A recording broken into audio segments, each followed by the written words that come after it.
أعوذ بالله من الشيطان الرجيم بسم الله والصلاة والسلام على رسول الله صلى الله عليه وسلم. Assalamu alaikum wa rahmatullahi ta'ala wa barakatuh. Comment ça va? Tout le monde va bien? Le ramadan, ça se passe aujourd'hui?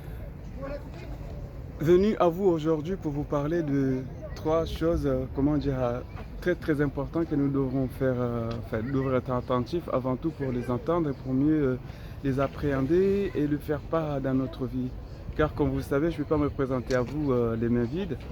Et ben, avant tout, nous remercions Allah Tabaraka Ta'ala de nous avoir accordé cette chance d'être parmi les jeûneurs, qu'aujourd'hui nous nous rapprochons bien sûr de la nuit du destin, que nous implorons Allah Tabaraka Ta'ala de faire parmi nous ceux qui vont tirer profit ou ceux qui vont qui nous l'accordent quoi, la nuit du destin on va dire.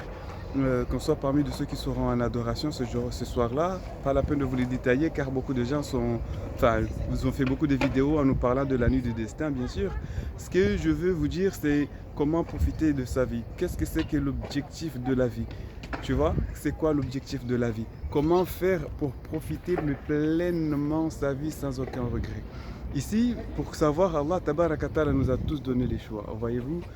Car le problème, c'est que parmi nous, beaucoup de nous aujourd'hui, on a pris la vie comme le seul objectif. Or que la vie de ce bas monde, la réussite, celle que nous disons, c'est pas l'objectif, c'est pas l'objectif ultime. Voyez-vous, la réussite de ce bas monde, c'est pas de réussir à avoir tant de matériel et tout. Mais le fait de réussir pour ce bas monde, c'est de savoir profiter de ce bas monde pour l'au-delà. Ce qu'il faut savoir, c'est qu'Allah Tabaraka Ta'ala nous a tous donné les choix. Nous sommes le maître de notre propre destin et c'est là notre premier point que nous allons aborder. Nous sommes, nous, le maître de notre propre destin. Ce que nous voulons devenir, ce que nous allons vouloir devenir, c'est à nous de le faire. Certes, les affaires de ce bas monde, il se peut qu'on les a ratées, mais ce bas monde, on n'est que du passage. Je parle précisément de l'au-delà. Car Allah Tabaraka nous a donné le choix. Selon tes efforts, tu vas te trouver au niveau de tes efforts. Tu n'auras, l'homme il n'aura que les fruits de ses efforts. Les efforts que tu vas fournir pour l'au-delà, c'est ce qui va déterminer ce que tu es pour l'éternité. Ça, c'est le premier sujet. Du coup, si on a bien compris, ce qu'on va faire justement, c'est de rentrer dans le deuxième sujet pour pouvoir détailler, c'est de ne pas perdre son temps, mais de profiter, au contraire, profiter de son temps pour faire tant d'adorations, parce que c'est dans ces adorations, de l'application qui va nous élever de degrés. Il y a des degrés, bien sûr, mais c'est vraiment le but de cette vidéo, c'est de préciser qu'on sache que ce que nous faisons, il y a des répercussions, il y a des retours. C'est-à-dire les efforts que nous allons fournir. Ceux qui ont fait beaucoup plus, bien sûr, ils auront beaucoup plus. Et ceux qui feront moins, ils auront moins, bien entendu, tu vois. C'est que nous devrons fournir beaucoup plus d'efforts pour Allah Tabaraka wa Ta'ala afin d'atteindre des niveaux beaucoup plus élevés dans l'au-delà et qui sera pour l'éternité. Voilà ce deuxième point. Le troisième point, pour souligner, qu'est-ce donc que le bonheur? Peut-on vivre heureux pour l'éternité, pour vivre heureux pour toujours, ou comment faire pour être heureux tout le temps quoi? Tous les jours, chaque matin, oui, dès maintenant. Comment faire pour être heureux tous les jours?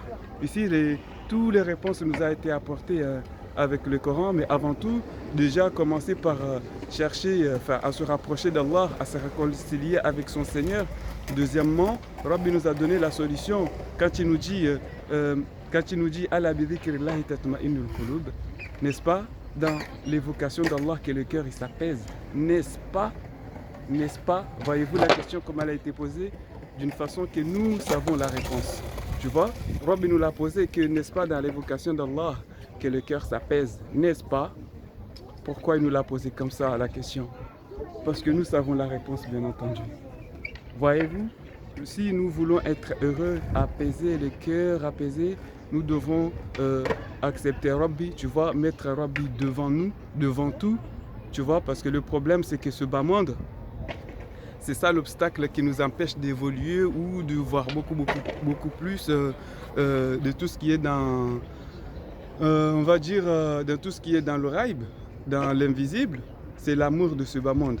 L'amour de ce bas monde, c'est ça l'obstacle qui nous empêche de voir les miracles ou des choses que Allah Tabaraka Ta'ala a voulu, voudrait nous montrer. Ce qui nous empêche, c'est l'amour de ce bas monde. Et c'est là la différence entre nous tous, entre tous ces humains. La foi. La foi, c'est ce qui distingue tous les humains. Du coup, le but, la moralité de cette vidéo, c'était pour montrer, vous dire que nous sommes les maîtres de notre destin. Ce que tu veux devenir pour l'éternité, c'est à toi de le faire. Et tu as les armes, tu as le temps pour le faire. Ça, c'est un. Deux, les armes, c'est le temps que tu as. Profite de ton temps. Sois souvent dans l'adoration. Occupé, préoccupe-toi des choses utiles. Ne pas te préoccuper des choses inutiles parce que tu perds ton temps.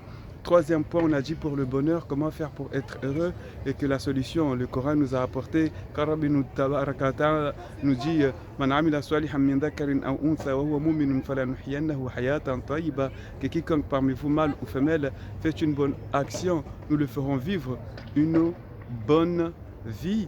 Et Rabbi nous dit également que, n'est-ce pas, dans l'évocation d'Allah que le cœur s'y apaise, n'est-ce pas, dans l'évocation d'Allah que le cœur s'apaise, n'est-ce pas?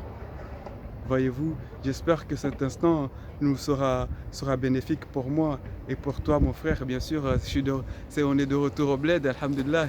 J'espère que cet instant sera sera profitable pour moi et pour vous. Et que nous nous verrons, bien sûr, Inch'Allah, très bientôt pour l'Aïd, dans un autre endroit, encore à notre surprise, Inch'Allah.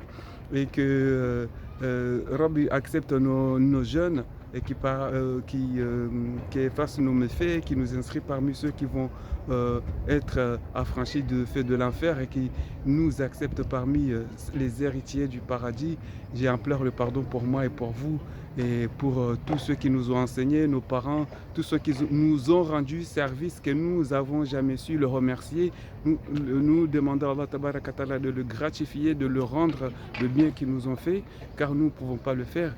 Et sur ce, je vous dis Assalamu alaikum wa rahmatullahi ta'ala wa barakatuh. Je vous laisse admirer un peu Paris. Assalam.